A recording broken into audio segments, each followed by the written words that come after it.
Depuis des millénaires, nous pensons que nos voisins cosmiques nous ont envoyé des messages à décoder. Des monuments mystiques aux énormes figures creusées à la surface de notre planète, nous nous sommes efforcés de comprendre ces signaux venus d'ailleurs. Mais à présent, pour la première fois de l'histoire, un message extraterrestre a pu être déchiffré. C'est une révélation extraordinaire. On a peut-être trouvé le Saint Graal. Il y a 32 ans, deux hommes sont entrés en contact avec un appareil non identifié qui leur a communiqué un message d'un autre monde. L'heure est venue de divulguer sa signification. Une découverte qui changera à jamais notre vision des ovnis. Tout ce que les gens croyaient savoir sur les ovnis depuis 70 ans est probablement faux. Aujourd'hui, nous allons vous dévoiler tous les secrets du code extraterrestre.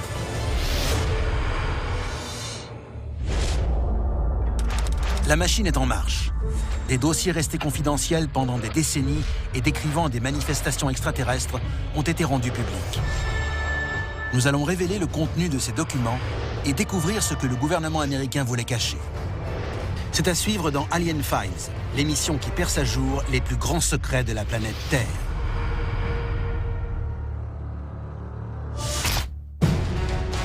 Trouver un message venu du cosmos constitue la preuve la plus irréfutable d'une forme de vie extraterrestre.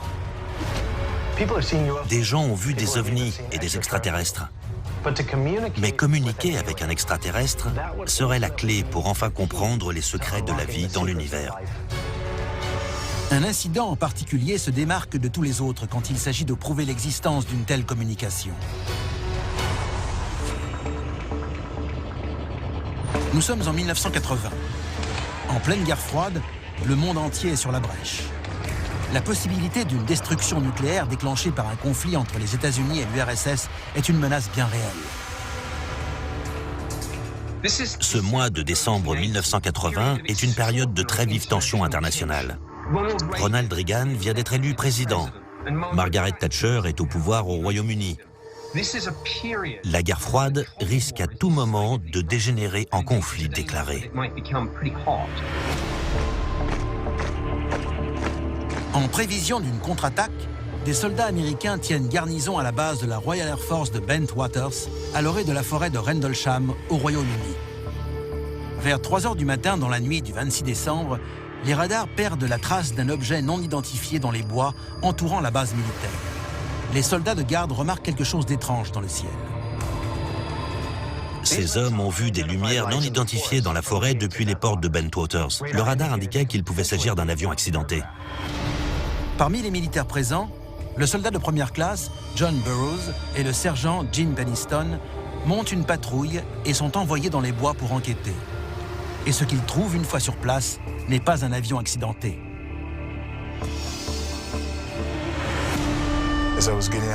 En sortant du véhicule, j'ai senti de l'électricité statique dans l'air. L'ambiance était bizarre. On s'est regardés tous les deux et on a compris qu'il se passait sans doute quelque chose. Au-dessus des arbres, les deux hommes distinguent la silhouette d'un engin triangulaire en train de se poser sur le sol de la forêt. L'air autour de l'objet était électrique. Il dansait sur notre peau et nos vêtements. À ce moment-là, j'ai su qu'il ne s'agissait pas d'un accident d'avion. J'ai su que j'étais face à un objet inconnu. Le sergent Penniston s'empare immédiatement de son carnet pour dessiner cet engin qui défie la logique. Ces croquis montrent un objet de 3 mètres de long et 1,80 m de haut, avec de mystérieux symboles gravés sur ses parois. Ce qui distingue l'incident de la forêt de Rendlesham de tous les autres ovnis qui ont pu être observés, c'est que ce n'était pas simplement des lumières dans le ciel. Là, l'objet s'est posé.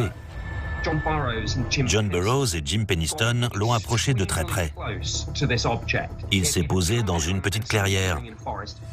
Et Jim Penniston a même déclaré qu'il avait été en mesure de le toucher. J'ai passé ma main sur les symboles de la paroi. C'était à la fois doux comme du métal et rugueux comme du papier de verre. Jim Penniston va alors vivre une expérience qu'il ne sera pas près d'oublier. Un symbole était plus grand que les autres. Alors j'ai décidé de toucher celui-là. Et quand je l'ai touché, il y a eu une explosion de lumière blanche qui m'a aveuglé. J'ai commencé à voir des 1 et des 0 clignoter. Je les voyais comme s'ils étaient dans ma tête. Les 1 et les 0 resteront gravés dans sa mémoire, laissant l'empreinte d'un code extraterrestre. Je crois que j'étais complètement pétrifié. Mais j'ai quand même réussi à retirer ma main et ça s'est arrêté.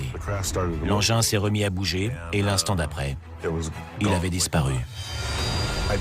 Je ne me rappelle pas avoir vu Jim faire le tour de l'engin ni le toucher.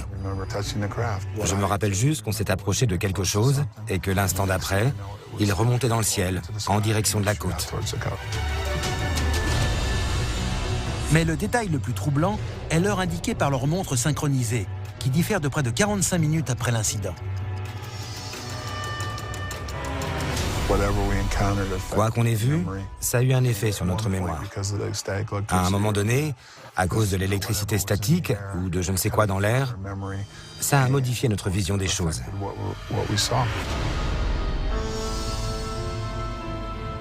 Quand John Burroughs et Jim Penniston sont rentrés à la base, il s'est avéré qu'il s'était écoulé plus de temps qu'ils ne le pensaient. Et il y avait même un décalage entre leurs deux montres. Le temps ne s'était pas écoulé au même rythme pour l'un et l'autre. C'est un phénomène très étrange.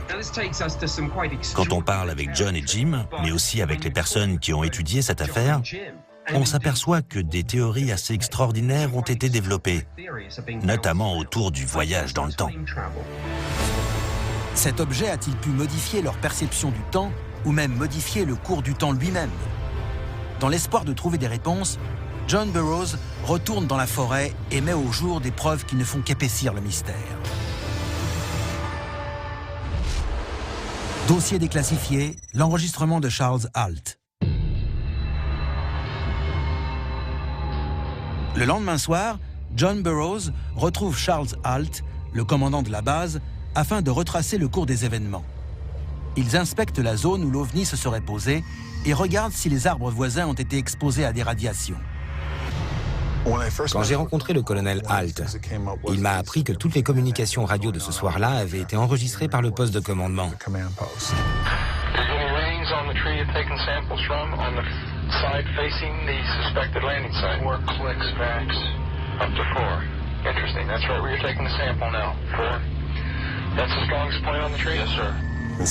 Au lieu d'émettre de simples déclics, l'aiguille penchait complètement d'un côté du compteur.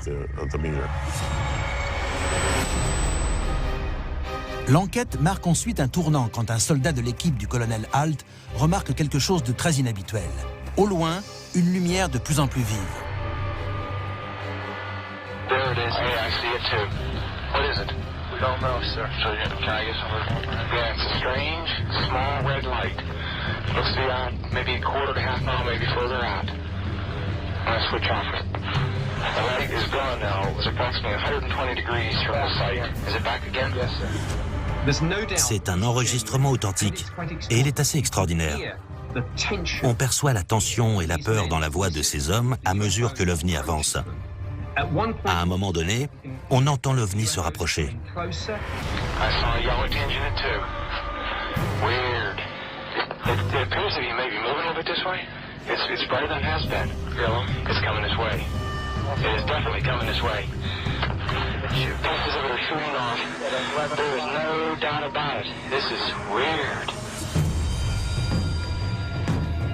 L'objet a produit une vive lumière blanche et est reparti en direction de la côte. Le colonel Halt en a parlé et a dit « Était-ce une communication? Un avertissement? Qu'est-ce que c'était ?» Le 13 janvier 1981, le colonel Halt rédige une note au ministère britannique de la Défense au sujet de l'incident. Il confirme que ce que Jim Penniston et John Burroughs ont vu la veille n'est pas le fruit de leur imagination, mais bien un phénomène réel, dont lui-même et son équipe ont également été témoins. Les deux principaux éléments de preuve de l'incident de Rendlesham sont la note de Charles Halt et l'enregistrement. Ce qu'on a appris des années plus tard, c'est qu'il existait une autre preuve encore plus cruciale.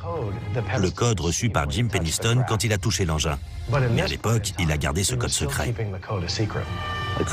Je n'arrivais pas à dormir. Je voyais encore les 1 et les 0 clignoter.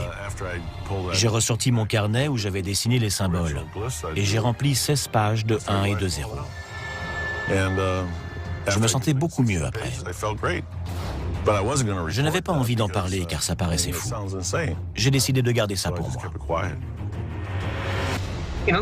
En résumé, quand il a touché l'engin, il y a eu une décharge et on lui a transmis une information cruciale. Mais après, il a oublié.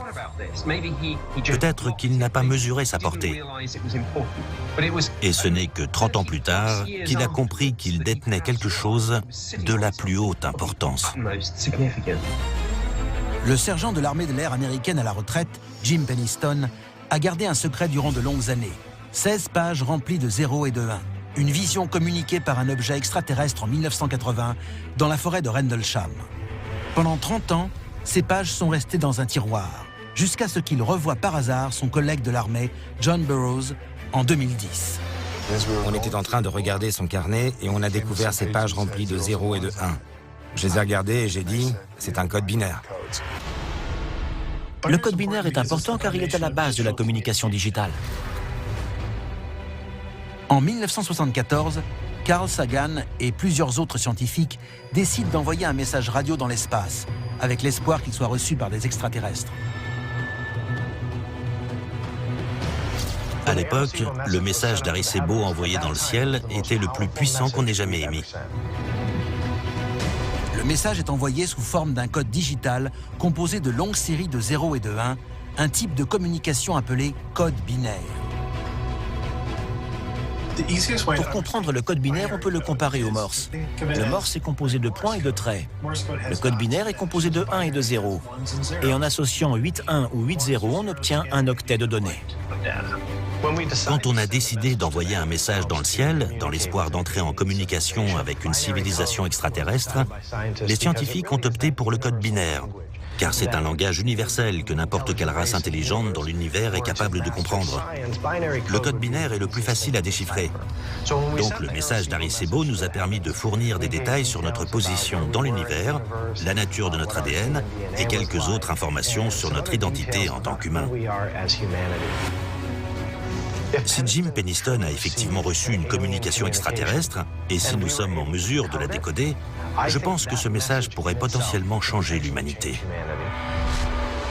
Dossier déclassifié, le code extraterrestre. En 2012, on m'a remis 6 pages du carnet de Jim Penniston. Elles contenaient un code binaire et on m'a demandé de voir s'il contenait un message. La mission de Nick Siskey consiste à étudier les 6 premières pages du code de Jim Penniston et à déterminer si elles ont une quelconque signification. Je n'étais pas convaincu de trouver quoi que ce soit dans ces pages.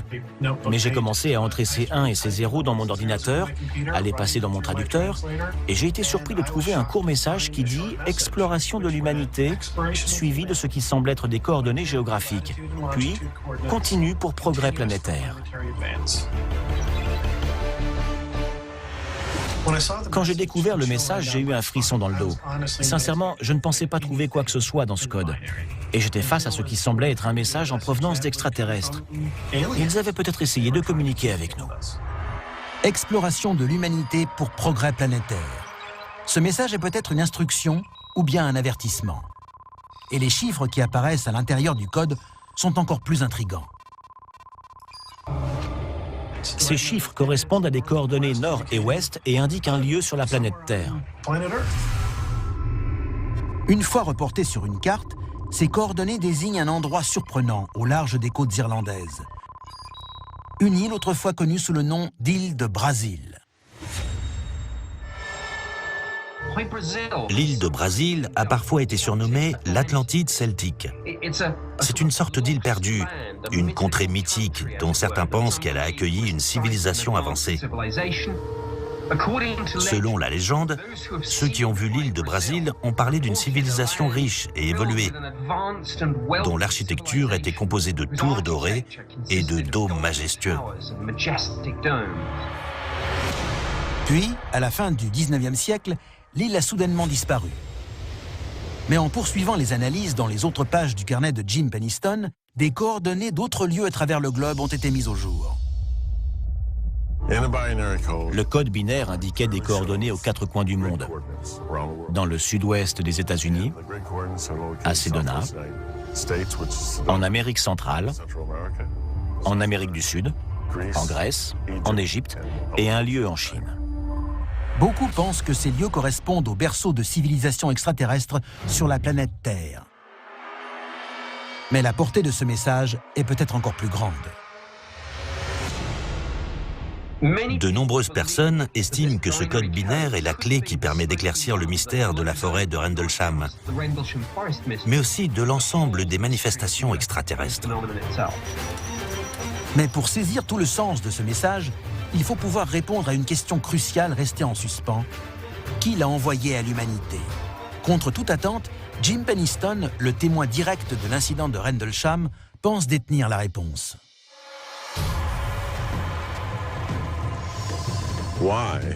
Pourquoi une race qui a parcouru des milliers d'années-lumière joue à cache-cache avec nous et nous fournit un message?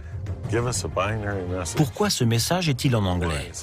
Pourquoi l'engin portait-il des inscriptions similaires à celles des avions américains? Et la liste des questions est encore longue. Parmi les 16 pages de code binaire retranscrites par Jim Penniston dans la forêt de Rendlesham, le détail le plus important est peut-être l'identité de celui qui a communiqué ce message. La réponse du sergent est pour le moins surprenante. Ça ne concerne pas les ovnis, ça ne concerne pas les extraterrestres. Ce que j'ai vu, c'est un engin qui nous représentait, nous, dans le futur.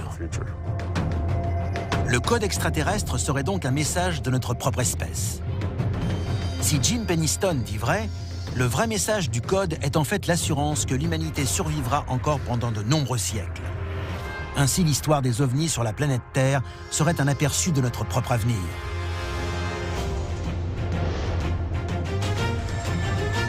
C'était Alien Files, l'émission qui perce les plus grands secrets de la planète Terre.